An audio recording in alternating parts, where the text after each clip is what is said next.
A well-known Southern Utah homebuilder is behind bars after an alleged domestic assault in Ivins escalated into a SWAT standoff. Plus, Iron County School District officials are exploring a 4-day school week, with town halls coming up to gather public input on the proposal. We'll have all of this, your Thanksgiving weather, and more coming up next. You're watching St. George News at 5, brought to you by our studio sponsor, We Win Injury Law. Good afternoon, I'm Monica McLaughlin. A well-known Southern Utah luxury home builder is behind bars without bail after an alleged domestic assault in Ivins escalated into a SWAT standoff over the weekend. Here is the latest on the charges and what's next in the case.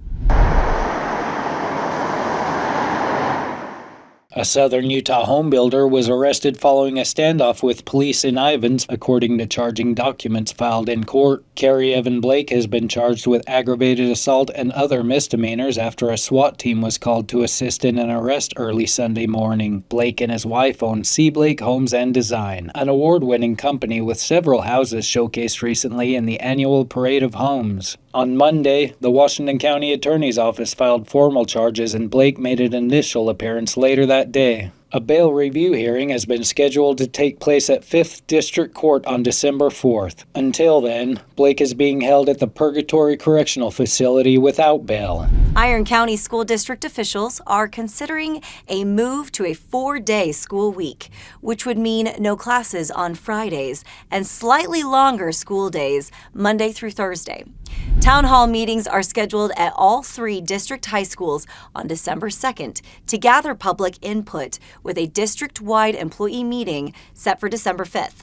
Surveys show strong support from both parents and staff, though concerns remain about potential learning impacts and student meal access. Any final decision would need to be approved by the Utah State Board of Education. Now we'll take a look at your Thanksgiving weather forecast, brought to you by Casablanca Resort and Casino. Today in St. George, we're looking for a high around 62 with a low tonight near 37. And tomorrow should be a little warmer with a high of 65 and another cool night around 38. Over in Mesquite, highs today will reach about 70, dipping to 42 tonight, with tomorrow climbing to 71 and a low near 43.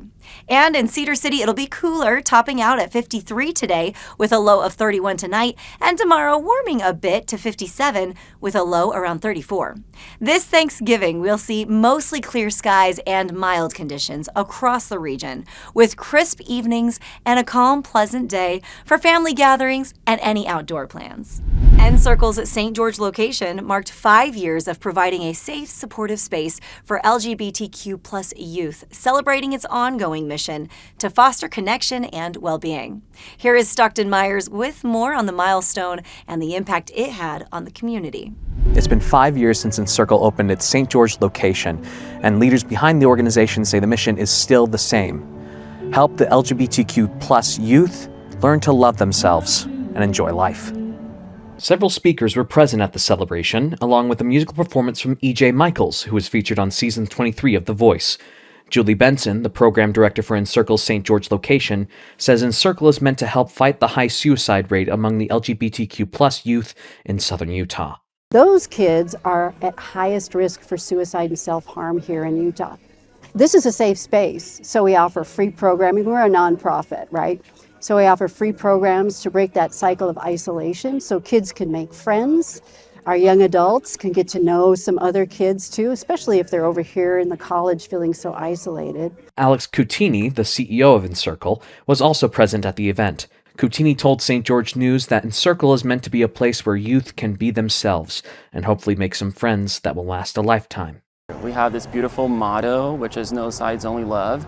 And it's really about leaning and leading with what makes us the same instead of focusing on all of the differences and what separates us. We talk about the shared human experience. We're really just helping each other walk back home, and Encircle is a place where people can just be themselves and be celebrated. To learn more, read the full story.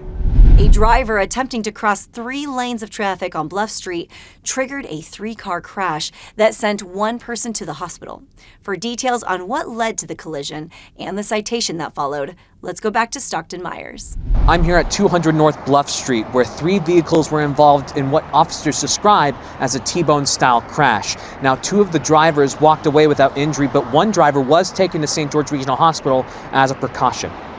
Officer Douglas J. Cox from the St. George Police Department says the crash occurred when a black Chevrolet pickup truck attempted to turn left onto 200 North from the southbound side of Bluff Street. The truck then collided with a black Volvo C30 that was heading north on Bluff Street, and the Volvo then crashed into a silver Ford Escape that was attempting to turn right onto Bluff Street from 200 North. The 2 initial vehicles that were struck, those drivers are okay. They were up and walking.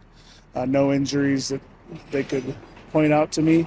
The 3rd vehicle that was sitting on 200 North, ready to turn right onto North Bluff, that driver was transported as a precaution. I don't know if there were any injuries, no broken bones that I know of, but they did transport him to check him. Officer Jay Cox says the driver of the Chevrolet was issued a citation for failing to yield on a left turn. Jay Cox also advised drivers to exercise patience and pause before making such a maneuver, especially when it's on one of the busiest streets in St. George. To learn more, read the full story. Thank you for joining us here on St. George News at 5. From all of us at the station, we wish you a safe and happy Thanksgiving. A big thanks to our studio sponsor, We Win Injury Law. To learn more, visit WeWinInjuryLaw.com. I'm Monica McLaughlin with St. George News, your #1 source for local news. This has been St. George News at 5, brought to you by We Win Injury Law.